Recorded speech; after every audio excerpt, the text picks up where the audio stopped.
Rocket is the key fintech hub in Lithuania, where top creators and founders build the future of financial technologies and the next generation of sustainable innovations. Acting as a dynamic ecosystem, we provide space for networking, expertise sharing, and cooperation, enabling and contributing to the success stories of the finance, technology, and innovation sectors.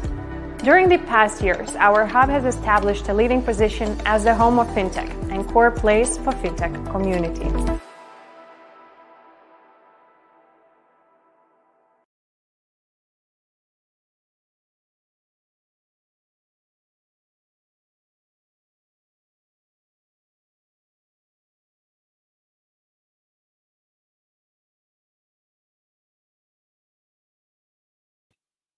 Good morning, everyone.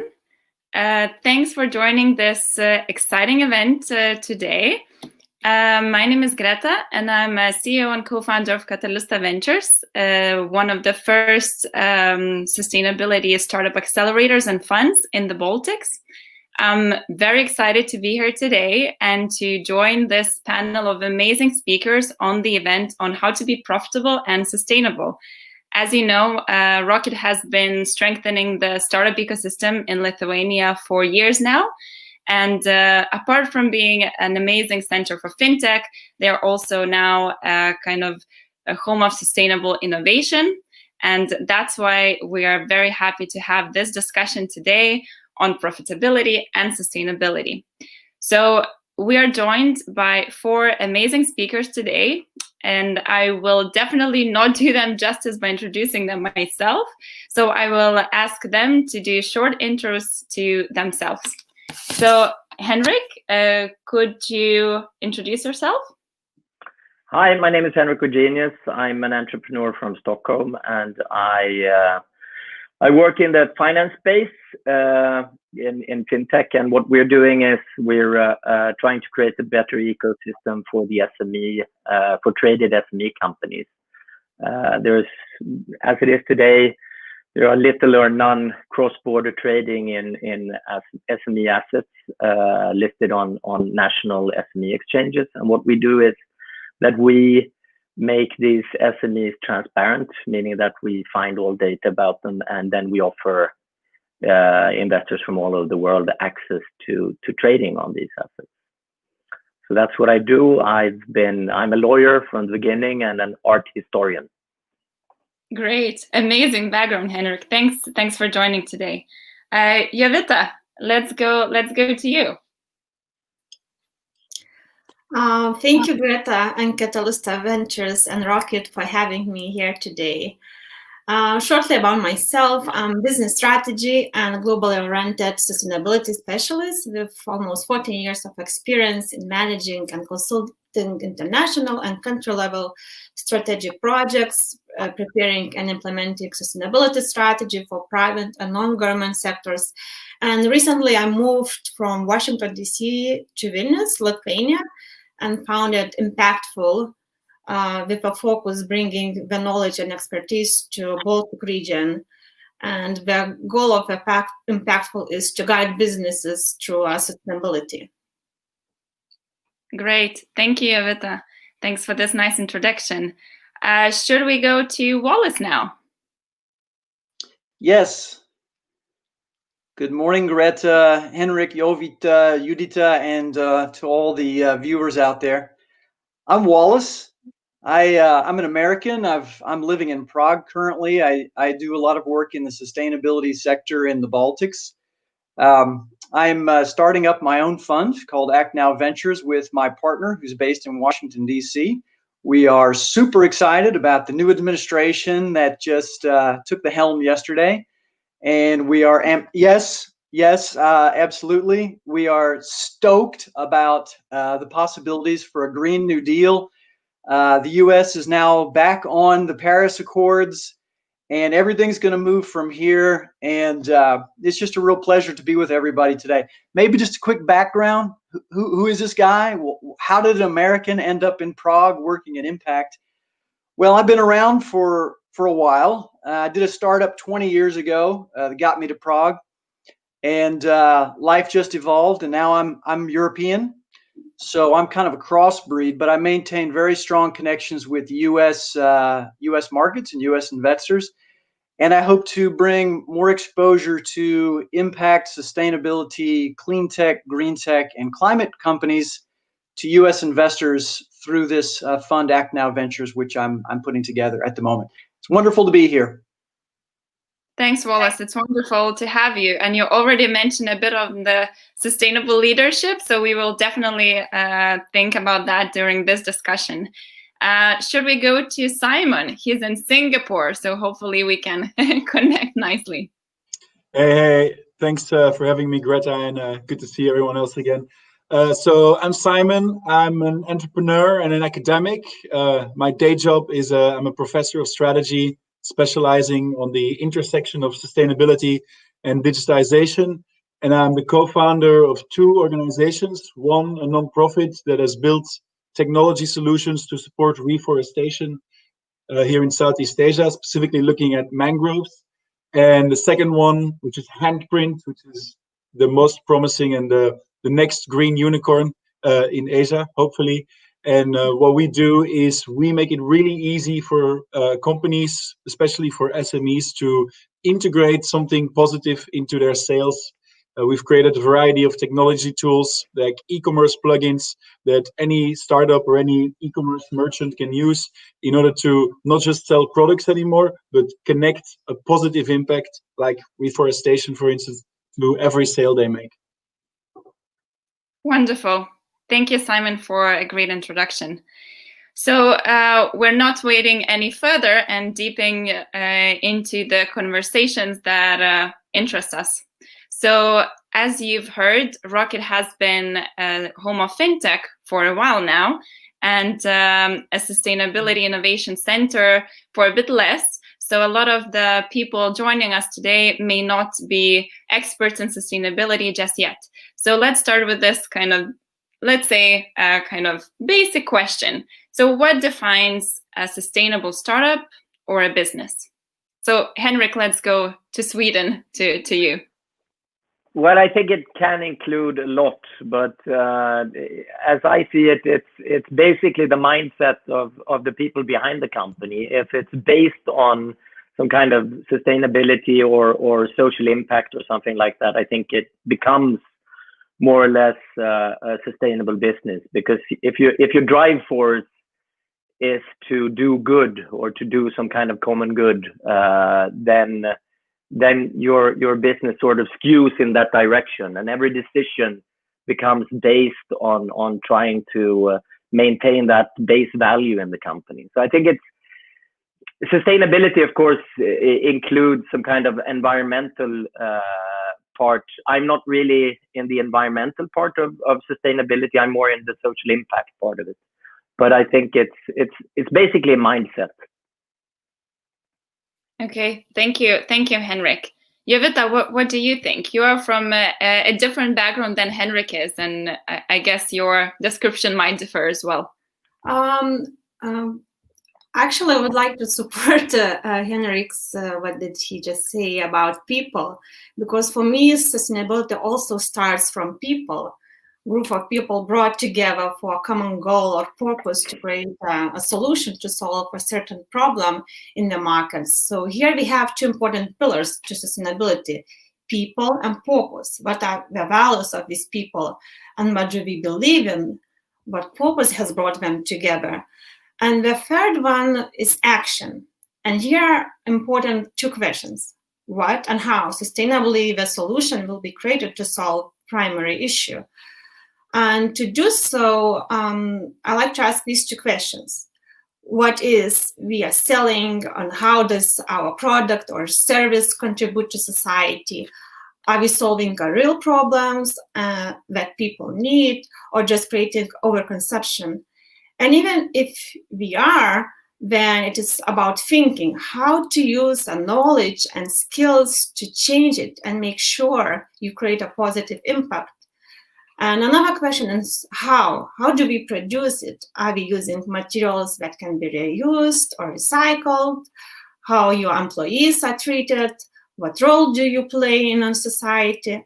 And I think these companies who dare to ask these questions, and sometimes quite difficult questions to ask, and the companies who have the guts to invest in the time and money will make real difference and be sustainable and profitable.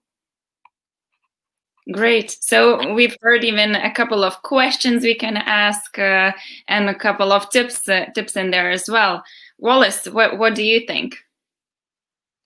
Well, let's look first of all at the definition of the word sustainable. So sustainable is when a condition remains like for the foreseeable future or even beyond the foreseeable future. And I think the way that we're using the term sustainability today really means, well, let's say it implies, since the Industrial Revolution, we've made dramatic improvements in improving the quality of life, notwithstanding several world wars and other terrible things that we've done to each other and the planet. But we have figured out, in many ways, how to overcome huge challenges and build a society where there is equity, not everywhere and not equally distributed, but there is equity for many. There's a great quality of life. And sustainability, the way I see it, is we're using it as a term that says we collectively, as humanity, seek to sustain a high quality of life, but in a way that is in balance and harmony with the planet. Because as it is right now, we're on a collision course with calamity, and that is not only going to cause economic calamity, which of course is something that should be on the minds of every investor, but it's also going to create a political calamity for the governments, and they know this, so I think what we mean by sustainability is a company whose business model somehow coexists within the harmonies of society and nature. And, there's a term called biomimicry, where in nature, there is no such thing as waste in nature. And there's very little appetite for overconsumption. Perhaps I'm getting a little philosophical here, but the way I see sustainability evolving, Jovita, I see you're laughing. That's good. I think I'm resonating with you. Is that businesses, governments, and people, we need to change our habits and our way of working together so that we can have a good time, live a good life, fulfill the promise of our existence, and do no harm, and share the bounty and the abundance which nature provides to all things. But right now we're kind of disconnected from that, and I see sustainability is a narrative which helps us replug in to a more harmonious way of working with each other as people, but also with all of the natural systems. And we can do this. It's just a choice. To bring it back to Henrik's point of view and Jovita's support, it's about people and mindset. Thank you, Wallace. I'm 100% with you on this. I'm a big fan of biomimicry as well, and what you're saying is really resonating. And we also have Simon here, who's actually working a lot with environmental sustainability, right? So, Simon, what's your take on this? So let me give a more controversial viewpoint. A sustainable business does not exist. It's very simple. At the moment, on this planet, there are no sustainable companies. And this is simply because our big institutional systems, our big infrastructures are not sustainable. So whatever, even the most sustainable companies like Patagonia, with the biggest aspirations, are not sustainable. Not in the way that Wallace was describing. They are fundamentally not harmonious with society. They still, by and large, do more damage, especially when we think about specific damages to natural ecosystems, like biodiversity and also climate change, than they do good. And so I think we are at this stage now that the ambition of sustainability in itself, we need to aspire to it, but it's not enough. We need to have businesses that are fundamentally restorative. We have done so much damage to our natural ecosystems that even being sustainable, which basically means not doing any harm, is not good enough. It's also not an aspirational goal. Nobody aspires to be so sustainable that they don't leave any negative impact behind. It's not really interesting. We want to leave a positive impact behind. We don't want to minimize our footprint. We want to have a very positive handprint. And I think that is really what we need to move the conversation to, is that companies should become restorative or regenerative. And especially from the environmental perspective, but it goes as well for the social, right? So we have to create businesses that have as a primary goal to create public goods, value for everyone, and that succeed in appropriating part of that value so that they can be profitable. But for me, that is really what the future of sustainability is. We need something that is much more ambitious than just sustainable. Thank you, Simon. Wallace, go ahead. First of all, amen to that, Simon. Second of all, I would like to, if we may, pivot collectively as a group. Through 2020, we have been dealing with a narrative called climate change. And I would like to propose to everyone that we pivot the narrative from climate change to climate regeneration as of 2021, because we now have a collective mission here in Europe. We have a collective mission until 2050 to reach carbon neutrality, which is a moment in time. It's 30 years away.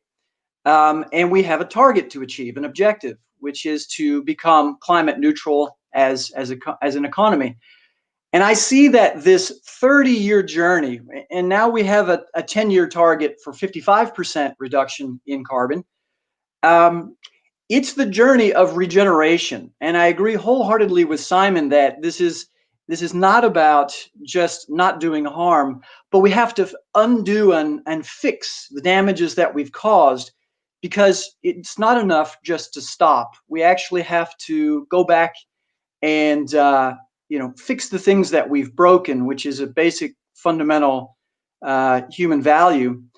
And to me, this 30-year journey that we're entering into with Europe and then beyond, it's the journey of regeneration. So I agree, Simon, that the word sustainability, we use it, but we really mean a lot more. Definitely. Thanks, Wallace, for adding this pledge, let's say, onto our crowd, and hopefully everyone's listening also rethinking their notions on sustainability. I think this is definitely something that we all deeply care about. It goes also from my side at Catalysta Ventures. We are always talking about the triple top line and not the triple bottom line. So about creating positive impact rather than reducing the negative. So this is very kind of important to us as well.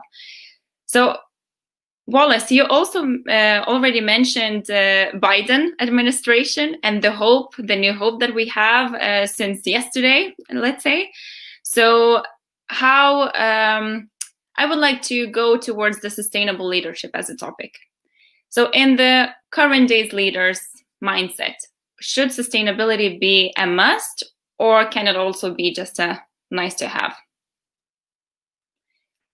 Should Wallace, would you like to continue this? Well, let me just make it clear to everyone out there. If you have any ambition about starting a business, or if you are currently leading a company, I don't care if it's a small business, a medium-sized, or an enterprise, I'll give you 3 good reasons why you should embrace sustainability, impact, regeneration. First of all, it's the 1 trillion euros in the Green Deal that the European Union is going to unleash on the European economies. If you're starting a business, you have an ambition, put your sail up and catch a little bit of that wind, because $1 trillion is a lot of zeros. That is a huge stimulus. If you're interested in having an impact, living a purposeful life, earning a bit of capital, having a fun time, building a family, put your sail in the direction of that $1 trillion. Now, euros. And I'll give you 2 more reasons to do the same. And that is the nearly 2 trillion euros, which the European Union is putting forth to promote the economic recovery post-COVID. Now, there's going to be some Venn diagramming across that 3 trillion euros, but that's 3 really good reasons to start a business and to, you know, take advantage of that wind, catch your sail, and do something, you know, that's going to give you a purposeful life. Simon, over to you. I just want to add that I think also one of the things that we found out here in Singapore, being in this ecosystem, is that venture capitalists typically look for the area where you have the cool kids with the smartest ideas that are doing cool shit, because that's what they really care about. They want to hang out with the coolest kids. And right now, and even though you have actually 3 old men here and then 1 young woman, Jovita, as an example entrepreneurs, but right now, all the cool kids are moving into the sustainability space. And as a consequence, all the money is moving there as well. And we see this everywhere. Like, and this is not in Singapore, this is in Europe, this is in the US. There's so much happening in this space because there is so much work to be done, and it's such meaningful work that it attracts the young entrepreneurs that are interested in doing stuff. And as a consequence, all the capital is there. So that's another really good reason. Even if you don't have government, you have risk capital that is also very keen on this space. Jovita, what do you have to say on the sustainable leadership topic? Yeah, so I really agree with what colleague said, and but when I'm thinking about leaders, I think we need also leaders to have the courage and determination to put their own ego aside for the possibility to construct bonds of trust in an obviously uncertain environment. And when I think about leadership, so it's not only business, it's also politicians, non-government organizations, tech, scientists, and communities working all together to reaching 2030 or 2050 goals. So it's a very complex mission that demands a cooperation across sectors and cultures. This is how I see the leadership. Henrik, go ahead. Yeah, I think it's very many smart opinions and viewpoints here relating to the need for it. I think to be a bit more boring, I think it's a nice to have right now, but I think it will become, and it's becoming more and more a need to have. You can still start a business with a brilliant product or a cool product that gets a lot of followers and where you can attract the workforce, and you can even start a business where your only goal is to maximize profits, which is quite boring, but it still works. However, if you want to get the best, as you were saying, Simon, if you want the best kids or the best people to join your company, it's really hard if your basic plan is just to make money, because people are getting more, or young people are getting more and more interested in trying to do something which is not just to sustain them in the sense of getting a paycheck, but that really drives them. And I think it's much easier to attract both capital and interest, and also to wake up every Monday morning going to work because I'm doing something I'm doing a good thing. I'm not just going to work.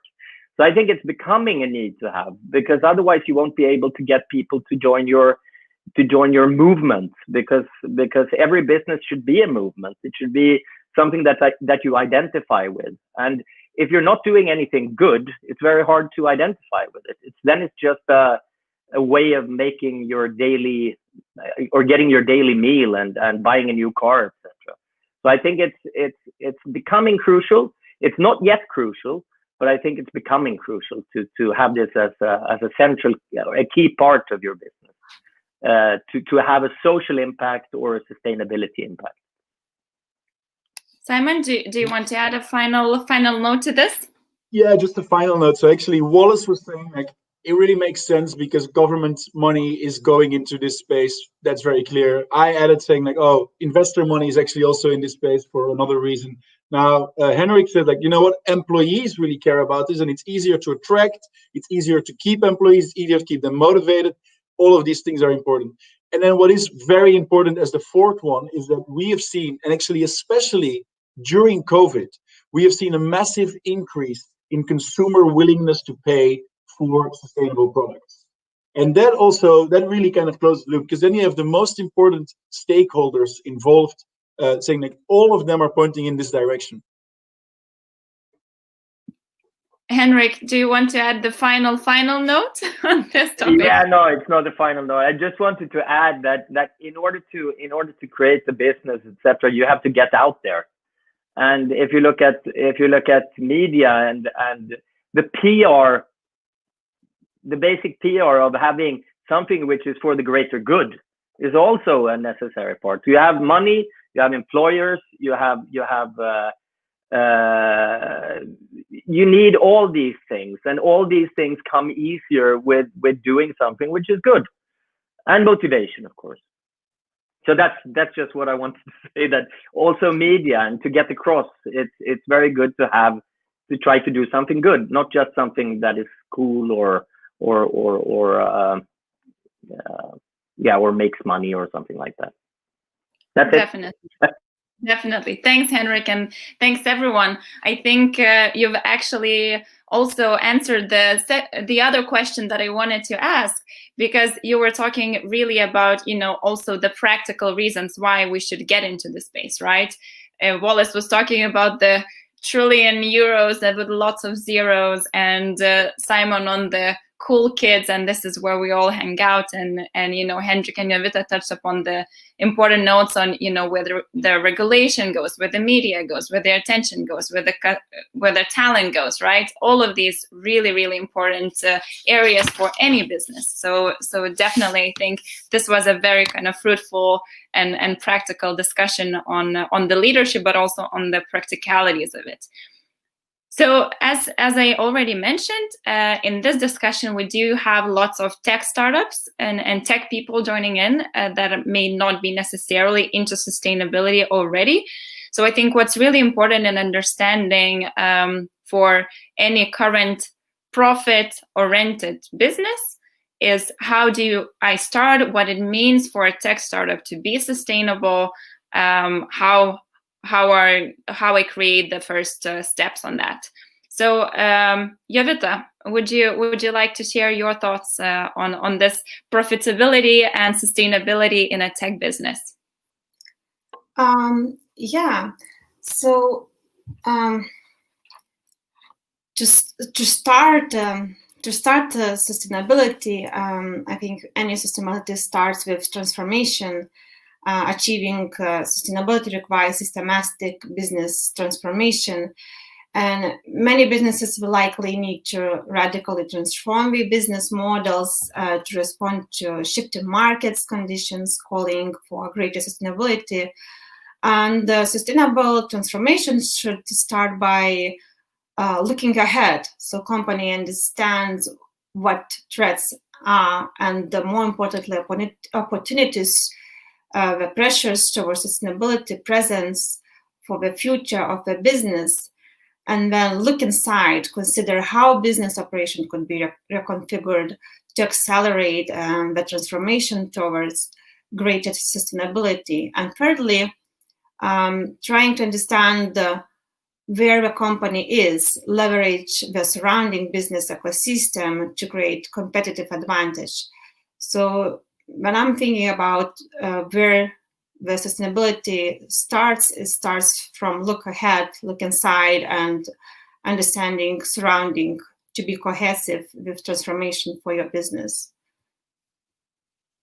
Thanks, Jovita. Wallace? I'd like to build on that, what Jovita just said. This is a transformation. It's a big transformation. But, I think it's really important that we also remember that if you're a small business owner, medium size, or even an enterprise, a global multinational, it is very difficult to change. Your supply chain is fixed. Your profit margins are well calculated and calibrated. When change comes along, it's disruptive. So, in terms of the profitability potential of sustainability or impact, what we're going to see some companies move fast and greenwash, right? And try and use that to preserve market share. We'll see some smaller, more innovative companies truly embrace it to try and gain market share. But, in both those cases, they're really playing the old game, just old rules with new narratives. But what's really needed is a fundamental transformation in our understanding about the role of businesses in society, and maybe the role of capital as well, which are extremely dangerous themes to economists who espouse all the old ways of looking and thinking. It's gotten us a long way, but this transformation goes well beyond supply chains. We're going to have to dig deep and think about the role of all these actors on this stage, and how we're all going to work together. It is not going to be easy. It's not going to be fast, but I love this discussion because what we've collectively agreed on is that it ain't going to be easy, but there's a strong wind coming from government, which shows that they're bending their will towards the people, which oftentimes is going to be against industry, and that requires courage. Love to see that. That the cool kids are into it. Oh my goodness. The young ones, the ones that I call Generation H or Generation Hope, these kids are not growing up caring about money. They're growing up playing video games and learning about animals, and they're afraid that the elephants are going to, disappear. They are so much more ecologically and environmentally conscious than any generation ever before. Greta Thunberg, she is the de facto leader of Generation Hope. Those are future consumers. Those consumers, I have a 10-year-old. He keeps saying, "Daddy, why are you buying deodorant in plastic? Shouldn't you use the one that comes in cardboard or paper?" And I say, that's a good idea. So, we've all the conditions are coming together. Henrik, I'm going to push back on you. It's not that it's not the right time or that it's something that's going to happen in the future. This is the groundswell changing underneath our feet. So it's about urgency and getting everybody on board. And I think there's a collective responsibility in this group and in our audience to play positive actor roles in doing things for the right reasons and supporting each other.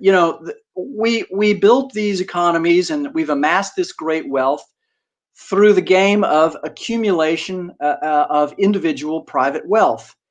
Well, the way I see us rolling forward is, it's not going to be Bill Gates who's going to save us from this, and it's not going to be Ursula von der Leyen in the European Union. They have clearly very powerful roles to play, but it's going to be so many small businesses, community-based businesses that are going to start up, and they're going to be solving the environmental, the social problems in their neighborhoods or even in their buildings. And to me, it's kind of like the internet in 1995, and we're debating about Netscape versus somebody else, when it's more like, man, this is going to be so fun. We're going to be so busy. It's going to be so rewarding, but we're going to have to give up some things. I think whoever mentioned COVID, the slowdown has been just transformational. I literally don't use as much health and beauty product. I cook at home. I'm very mindful about my waste. I take very good care of my bio waste. I feed it to my composter. This COVID has been a real blessing. For me personally, and I hope for others, notwithstanding all the trauma and economic calamity and death that it's caused. The conditions are all very right for small businesses and entrepreneur wannabes to build companies that have perfectly good profitability potential while doing good. Just to, kind of bring us back to our core topic here, Greta, which is sustainability compatible with profitability? I mean, come on, this is how we roll. We only know how to send invoices and get paid and put profit margins on top of costs. We're really good at that. It's just a matter of the way that we work with each other and how we collaborate and what the impact of that is downstream. So a little bit of a ramble there, but I'm just kind of I'm seeing now with these different, members of this panel, that the picture is actually quite positive and quite clear, that the indicators are all looking pretty good, at least on the surface. Underneath the hood, we got lots of work to do, and lots of, people are going to be fighting it and positioning and playing games. But there's a groundswell in the younger generation of investors and entrepreneurs who really see this as a life's work. And to me, that's extremely encouraging. Definitely. Thank you, Wallace. I think you've gone quite big into this, and I would like to narrow the question down a little bit for Henrik and Simon. You were saying, Wallace, that sustainability is something that everyone should strive for, right? But we also have two questions in the audience talking about, either when you're a kind of profitable business already, how do you get and transform towards sustainability on practical terms? Or even if you're a sustainable business, how do you actually start to make profits? Because you may start at a bit of a more difficult situation. So I know that, Henrik, you've been working a lot with SMEs, and maybe you've seen some sort of tips and tricks or like first steps that companies can take in order to kind of transform in this sense. I think this is a very difficult question if you have a business model which has nothing to do with sustainability or any kind of social impact. I think it's a difficult task, but if you want to move, which I think you need to, if you want to, as we've discussed earlier, if you want to be able to attract the workforce and get all the positive parts of it, then you need to sort of at least figure out what in your business has a potential to be something like this, and to try to find those small parts that you can skew the business towards, or at least focus on to do. And as Jovita said, just go through your model. What's in your model that could be enhanced or put more focus on? What can you do for your workforce that makes them feel like they're in an environment which is at least sustainable, etc. But I think it's hard is there a like a easy solution for a company to become sustainable if that's not the basis for the company? No, there's no easy way.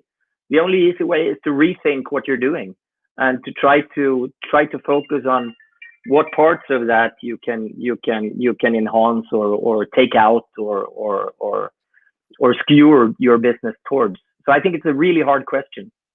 Yeah. It's easier if it's in the DNA of the company, if it's part of the vision of the company to do something. But if it's not in the vision or the DNA of the company, then you have to recreate that DNA or rethink your business, basically. Yeah. So meaning that the vision is kind of very important to guide your. I think so. Yeah. I think that's the basis for what you're doing. It's your common vision, the thing that everyone signs when they join you, and what your customer is buying, and it's all through your process, I think. Yeah. So we're actually very lucky because we have Simon in this panel, and Simon has been working a lot, as I understand, with kind of supporting businesses in that transformation and that journey. So Simon, what's your take on this, managing a tech business and wanting to be a sustainable one as well? So, I agree by and large with what Henrik was saying. I think it is very challenging, and you can only do as much as your size really allows you to do. So for many companies, that if it's not part of your DNA, it's not really what you're doing as a company, like unlike my businesses, then your impact is going to be very limited. The one thing you can do is ask questions. And this is a very simple thing, because basically every company buys products or services and sells something, right? And as a consequence, you're part of a massive ecosystem that you don't know very much about. And it can be as small as the pens you buy or the computers you buy. And so integrating some kind of sustainability criteria into your purchasing is always going to have an impact. Is always going to move the needle a little bit upstream, and that's something that you can do. But of course, if you're, that's like me, if you're based in Singapore and you want to have green electricity because you support sustainability, it's virtually impossible because we have very little green electricity. And as a small company, I can't really do anything about this. I don't own a building, so I can't put solar panels anywhere. So what you can always do is, maybe create a narrative around why we're trying to create positive impact. But as some people pointed out in the chat or the questions, like, does it really make sense to do that? And so I think what needs to be understood is that many people and most companies get this fundamentally wrong. And I worked in sustainability consulting before I became an academic. And so most companies don't get this, right? They look at the task of a company is to maximize profits, and then sustainability is understood as a constraint that limits that potential, right? The reality is that profit maximization is driven by a lot of different factors. What makes you successful as a company is driven by loads of different things that can drive that success, sustainability being one of them. So if you consider sustainability in your corporate, let's say, in your equation, it can increase the size of your potential profit because there is value now and consumers care about this, governments care about this. And that's really what you need to be able to do. Because if you're doing sustainability as an afterthought, as something that, oh, I have to do this as well because whatever my stakeholders, my investors are asking about it, consumers care a little bit about this, so I need to do something, then it basically means I'm going to spend money on something that is not efficient, that doesn't help me in my strategic growth, and is actually inefficiently allocated money. And so that is not going to grow your business. So you got to figure out, and for every company, you can actually, that's where I maybe disagree with what Henrik was saying, like, even if it's not in your DNA, you can find something that is really, like, that is close to you. Like, I work also at a university, sustainability, of course, we're doing education, so there is something sustainable about it. But if you're, I don't know, you work in a, lead generation business, you can find some way to say, okay, as part of my corporate culture, I'm going to give my employees 1 hour a week to work in lead generation for NGOs, and that can be part of your sustainability. And it makes sense because they're going to learn new skills that they can apply in your context. So it's really about finding that that convergence in the Venn diagram where it's like, this is core to what we are doing, it fits within our strategy, and it can also be used for a good or a positive outcome. And I think if you're doing that as a company, that's really what you should be doing in order to become more sustainable.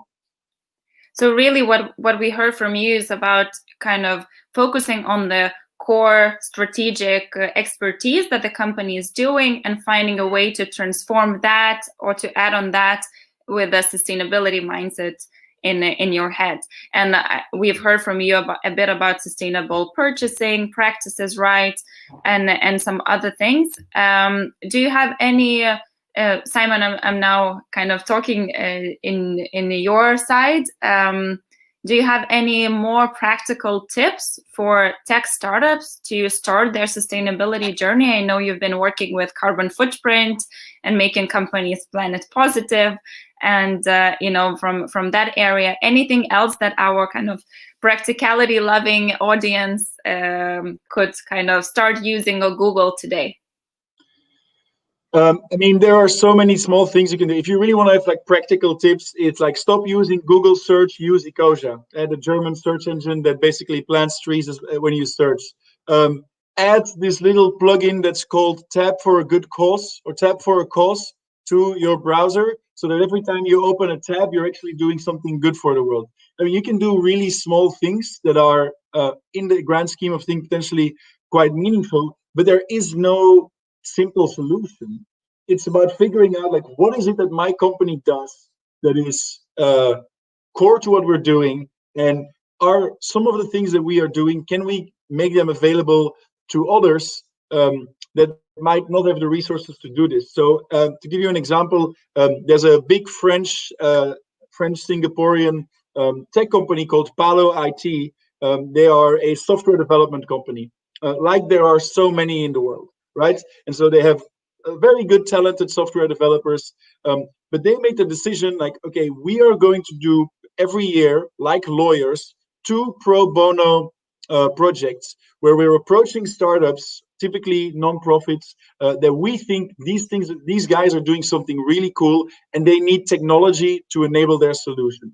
And they're going to put some of their people on there, again, in their volunteering for a couple of hours per week, maybe 10 hours, maybe 20 hours for a couple of months. So my NGO, we worked with DBS, one of the biggest banks in Asia here, for about 2 years, and they basically financed 8 developers for us. Why did they do this? Not because out of the kindness of their heart, because they realized if we don't do this, these are our best developers. They want to work on they want to work on Vanguard technology. They want to experiment with blockchain, and we're going to have a project for them. And if we don't give them the project, we're going to lose those employees. And they're our most valuable employees. So we're letting them work on something that they really care about, and then they can bring back that knowledge into the organization.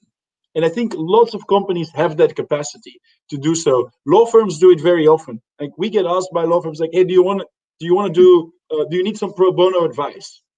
Right? Because this is part of what they are calling their corporate citizenship. It makes sense.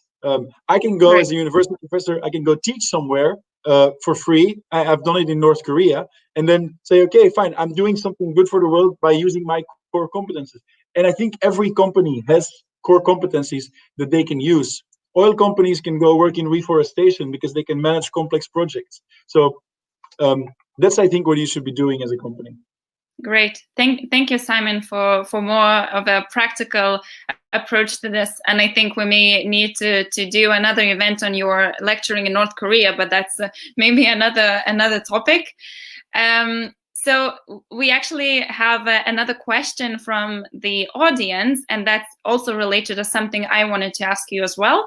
So Simas from the audience is asking, as sustainability is combined from 3 pillars: people, planet, and profit, or social, environmental, financial, do we need to combine that, at the 33% kind of significance? Is it equal, or is the proportion a bit of a different one? And that really relates to my question that I wanted to ask, what's the hardest thing about managing the profit and the environmental and social impact? Is that then, as Sima said, environmental and social at like 66% and the economic at 33%, or is it both equal sides? What are your thoughts on that? Jovita, maybe we can. Okay, Wallace will be next. Jovita, let's go from you, and we'll go to yeah, good question. I wouldn't think. I think this thinking is too difficult. Even when we already talked about sustainability, is a difficult start. But I think the hardest when we think about how to manage social, environmental impact and profit is to start. I think is the hardest. And here is important the strategic and long-term goal and definition of what can company do to create a real sustainable impact and perform beyond the ESG regulations. So what can the company do more as she's required by the government regulation? And here is important the big decision in the company management. Company needs leadership commitments. So I think everything starts is from leadership and from commitment and ability to engage with multiple stakeholders along the value chain, widespread employee engagement, disciplined mechanisms for executions. Yeah. Thanks, Jovita. So really starting and kind of managing it from the very beginning is one of the biggest and hardest steps in that sense. Wallace, what do you have in mind for this question? Well, it's as Jovita said, it's a hell of a question.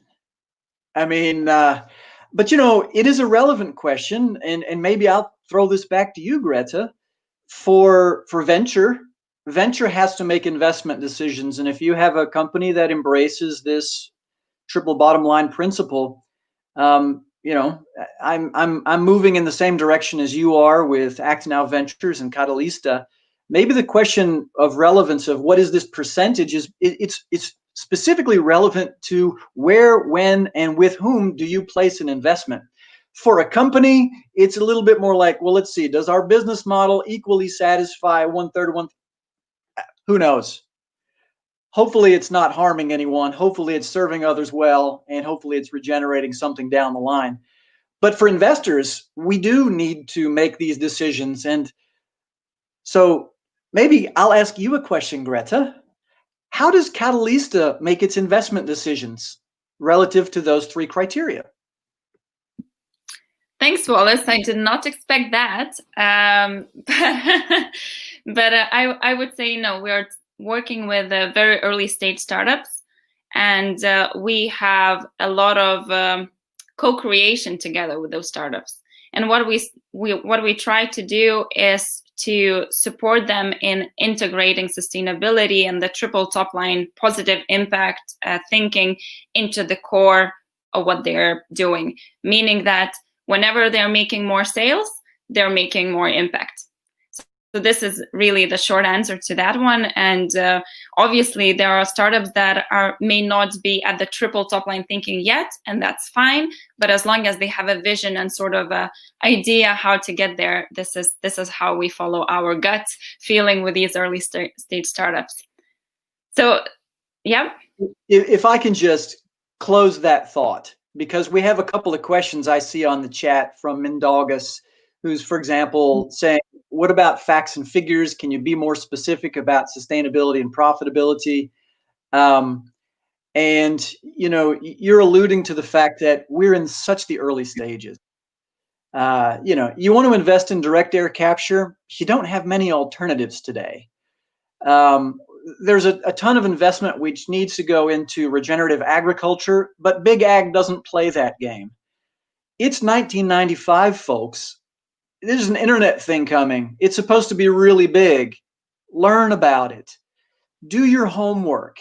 If you're thinking about switching jobs, don't go work for Exxon or BP. You know, if you're thinking about getting a master's degree, I don't know, Simon, a lot of greenwashing going on there. But you know what? I believe in second chances. And even the big players can come around and make amends for their sins. We all have a role to play here, but this game is so early. So Mindaugas, please forgive us for not being able to bring in specific examples. And, you know, Jovita, it is so difficult to explain to companies why they need to change. So I just want to maybe close this thought. And Greta, sorry to put you on the ball there with that question. But this game is so early. We're here to support each other to make the transition to full participation in this regeneration faster. And I think ultimately that's why we're here. Simon, you keep raising your hand. Did you want to say something? Yeah, I actually don't agree with what you're saying. I'm sorry, Wallace, but it's better for a discussion if the panel doesn't agree. It's not early. I mean, we've been doing this and talking about this for 40 years. Like the closest we've been to an international agreement on climate change was 1989. And ever since we fucked up.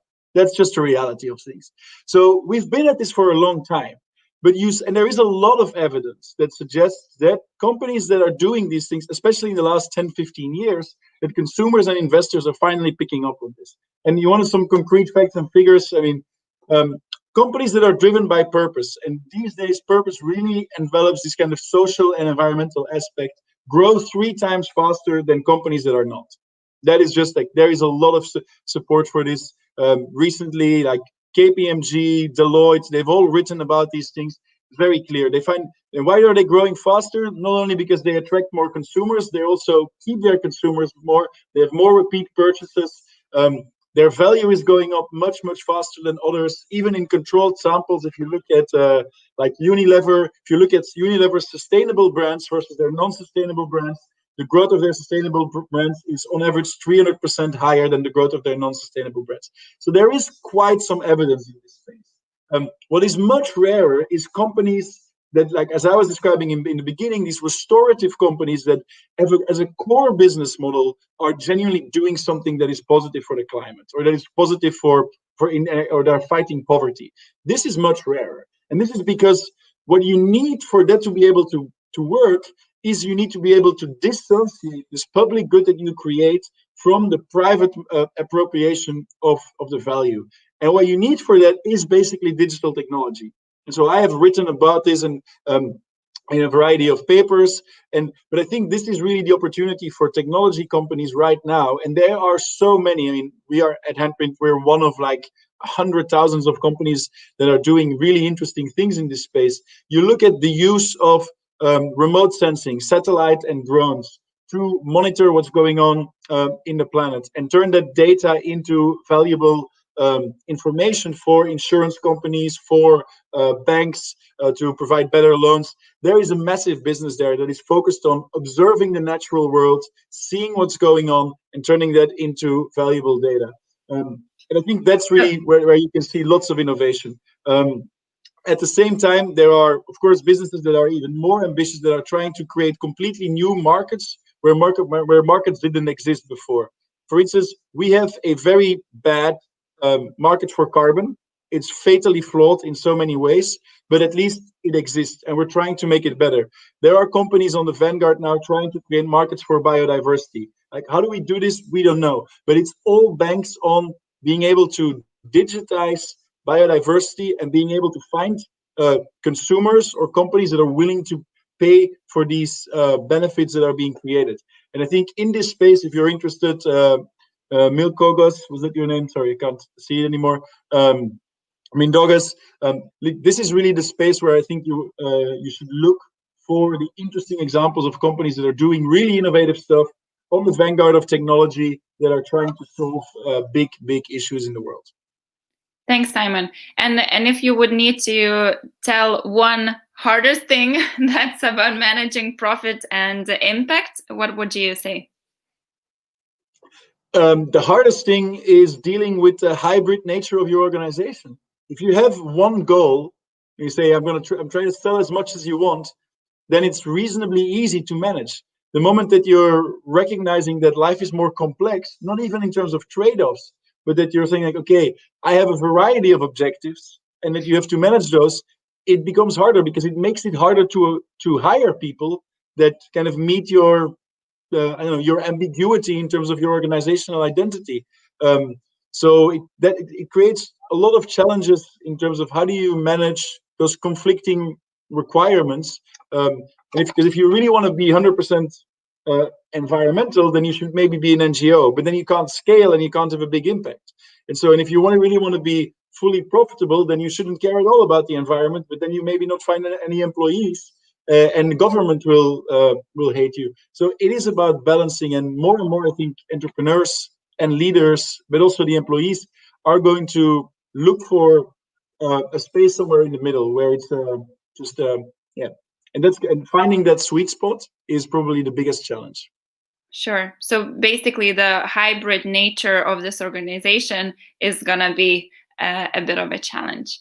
And Henrik, what do you have to say to this question still? Well, the basic question that we started out with was basically, is there a problem or is there some kind of conflict between profitability and being sustainable? And of course it can be if you're pumping up oil from the ground and selling it, and then it's hard to be very focused on the environmental issue as you're focusing on the profiting of selling your product. But there is, at the same time, for my company, the idea of sustainability is at the core of the company, and there's no issue relating to have. We don't have any problem with being sustainable. It's like Jovita said, the best way is to skew your business so that the more products you sell, the more you impact the environment, or the more social impact you generate. So there's absolutely no conflict if the basis for your business is, if it's based on social impact, then it doesn't sort of hamper your possibility to make profit. It sort of pushes it forward. So but it's hard to change something which is totally out of skew with that from the beginning into something which makes it easy to make a big profit, of course. That's from my perspective. Insight, Henrik, and I see Wallace wants to add, but I think there's going to be an amazing chance to add, because I want to ask the last question, which is really related to this. So the last question would be, if we transform to this future state where all businesses are sustainable, all businesses are socially and environmentally making a high positive impact, but also being healthy financially. Is this scenario a sci-fi fiction, or is it soon to be a reality? What's your take on that? So Wallace, we can start with you.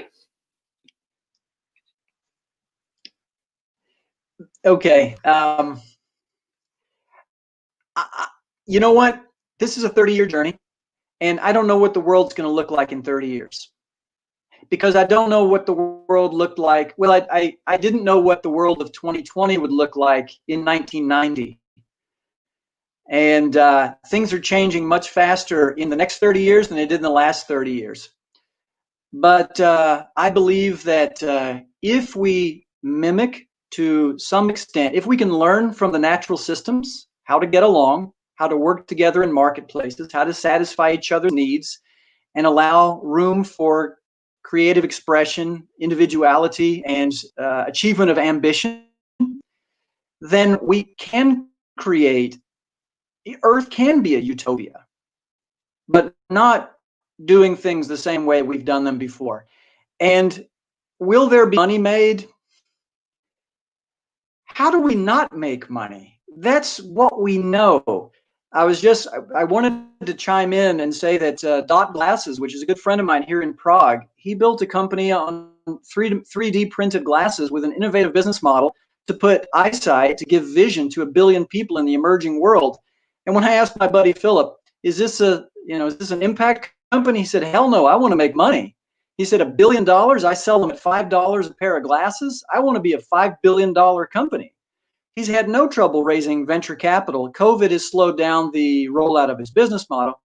There's money to be made. And I think he's a good example of, if a whole bunch of people who are listening to this call or watching this broadcast, sit down with your friends and say, what company can I start that will make a difference in my neighborhood or in my community or in my nation or in my, European Union or some corner of the country?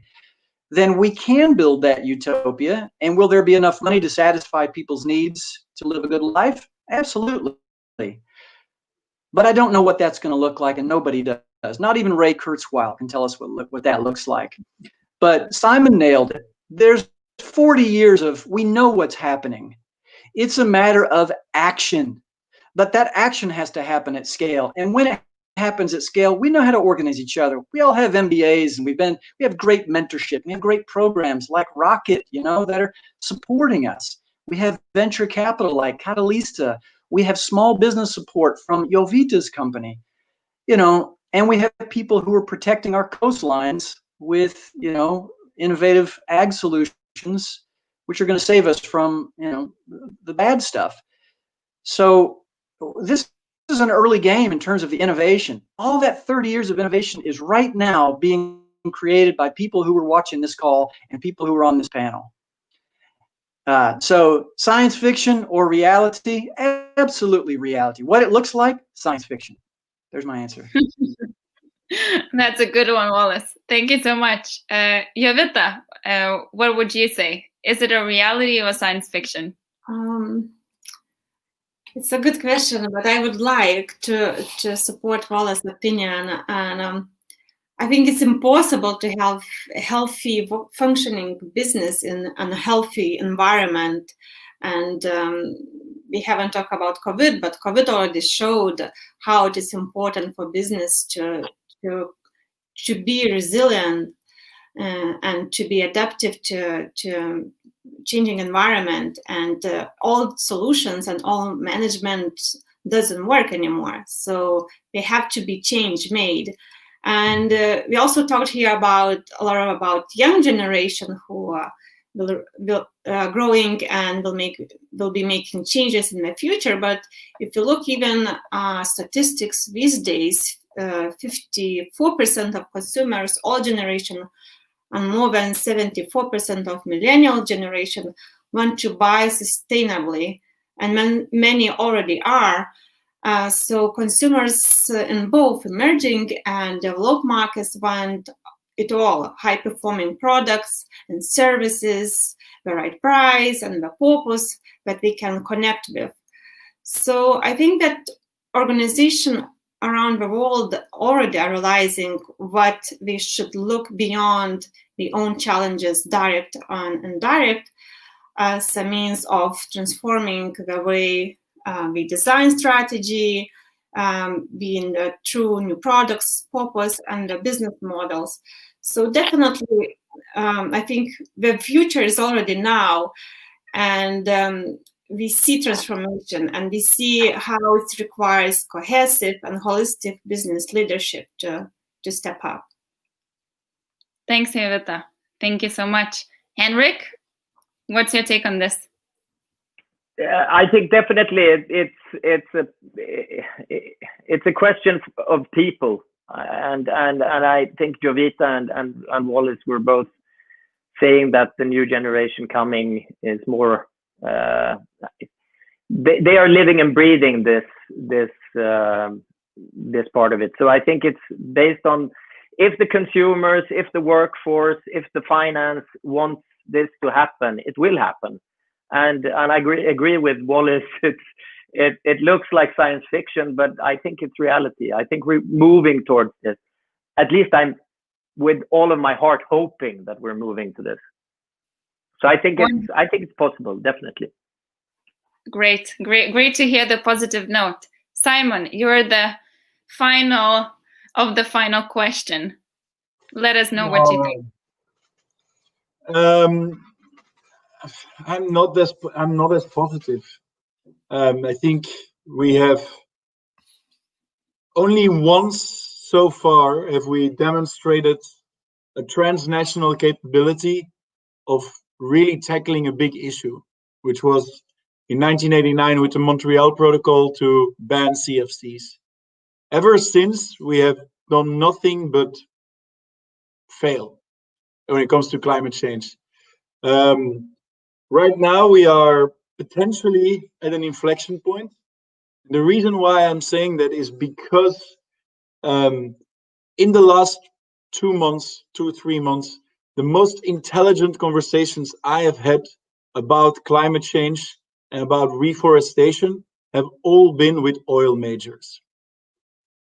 And for me, that was very surprising, but it was also, that gave me a lot of hope that you now have people or companies like that thinking about seriously spending hundreds of millions of dollars on planting trees to address one aspect of the many problems we face as a species.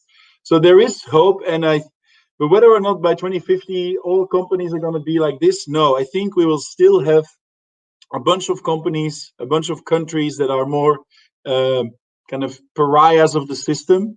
But I'm a little bit hopeful that we might have more companies and more countries that are part of this restorative economy that will eventually kind of balance out the negatives. We're definitely not going to have solved all the problems. We've not even started to address some of the major problems, which is how are we going to make steel? How are we going to make cement if we can't use coal, if we can't use very polluting fossil fuels?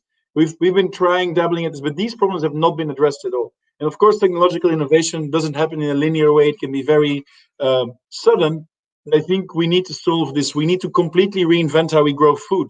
There's a lot of work happening in this space, but food and steel are going to be much harder than electricity. And we've been dabbling with electricity for 40 years.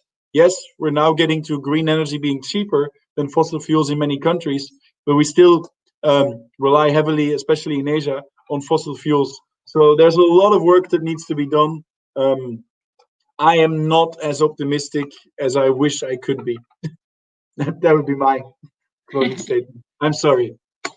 Thank you, Simon. Now I wish that Wallace would have been the last one with a nice notion of, looks like science fiction, but is a reality. So no, but really, what you, Simon, said is really important as well, right? That's why we need these sort of panels and these sort of discussions in order to initiate that change and to broaden the horizons of many more tech-driven, ambitious people. Wallace, you do want to say the final motivational speech of this panel? No, I just want to say, hey, Simon, give me a hug, brother. Give me a hug. It's going to be okay.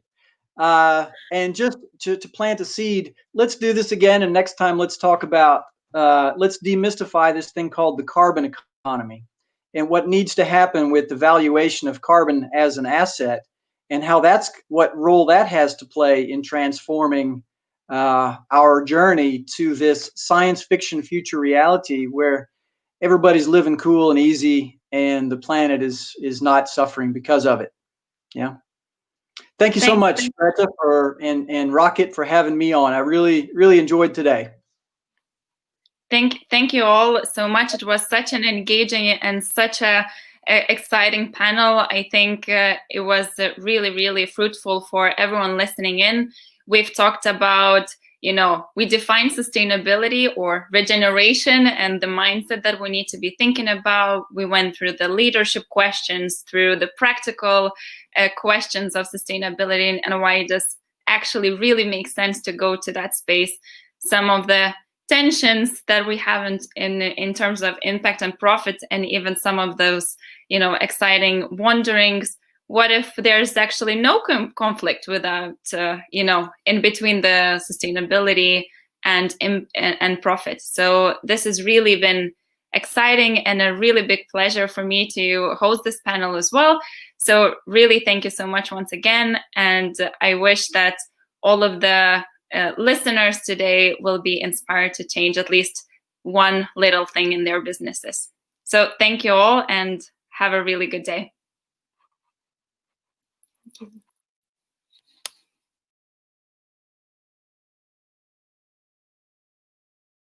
Rocket is the key fintech hub in Lithuania, where top creators and founders build the future of financial technologies and the next generation of sustainable innovations.